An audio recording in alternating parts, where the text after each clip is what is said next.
I'll be sharing with you the recipe on how you make the most delicious, healthy pie, Spanakopita. Let's go and see how we can do that. I cannot wait to put my hands on that monster and enjoy that crunch.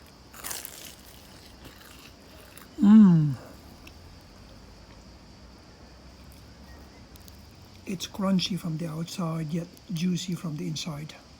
Absolutely delicious.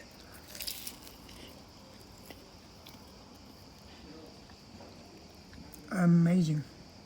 You guys ought to try this. Yummy. Let's go through the ingredients of making Greek Spanakopita, which is spinach pie.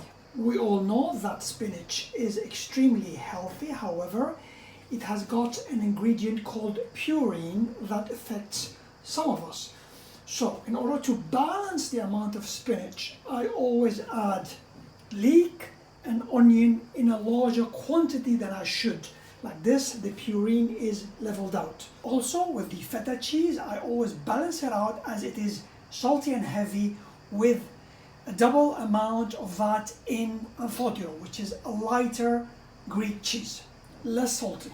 We have got half a kilogram of frozen spinach, could be fresh, half a kilogram combined, that is 300 grams of leek, about 3 green onions and a handful of dill. We have about 150 grams of feta, and to that we have about 350 to 400 grams of anthotiro, a spoon of black pepper and salt, 200 milliliter of light milk, 30 milliliter of Greek olive oil, and a spoon of butter from Greek olive oil, 2 fresh eggs, and of course we have our filo, puff pastry.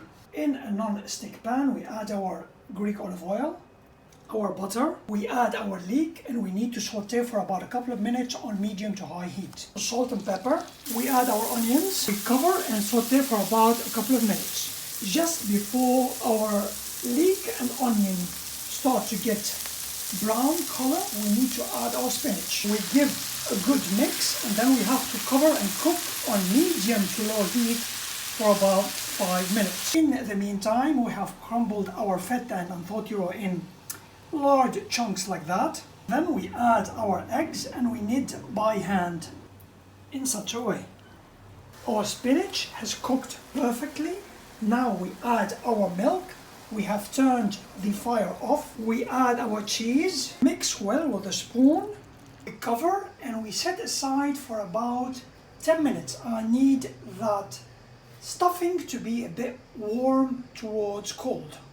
Now, what I have achieved in such a way, I have cooked the egg. The stuffing is perfect cooked. I'm gonna use it in 2 ways. One in the traditional Spanakopita, and another way I'm gonna use it on a bread toast. It's gonna be a really wonderful snack. Let's go and see it. It is just so rich, looking so wonderful. We need to press flat with a rolling pin, like that our puff pastry gets a bit condensed and more crunchy. We cut into the desired shape. We place the desired amount of stuffing, then with our finger we oil the sides and we fold, pressing the sides down, then folding them in that manner, and we place in our baking tray.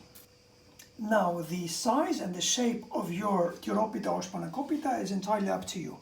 We need to oil them up a little bit with a brush with Greek olive oil so they get a bit crispy, and then we put in the oven. In a preheated oven at 180 Celsius, we bake until they get puffed up. Half an hour into baking, our pies are perfect. We take out. Before we attempt eating them, we need to cool them down. Our Spanakopita is perfectly crispy, ready. Let's enjoy that. And with your leftover stuffings, you could make this amazing sandwich. Put an egg on top of it and bake it for 10 minutes. Salt and pepper, and enjoy.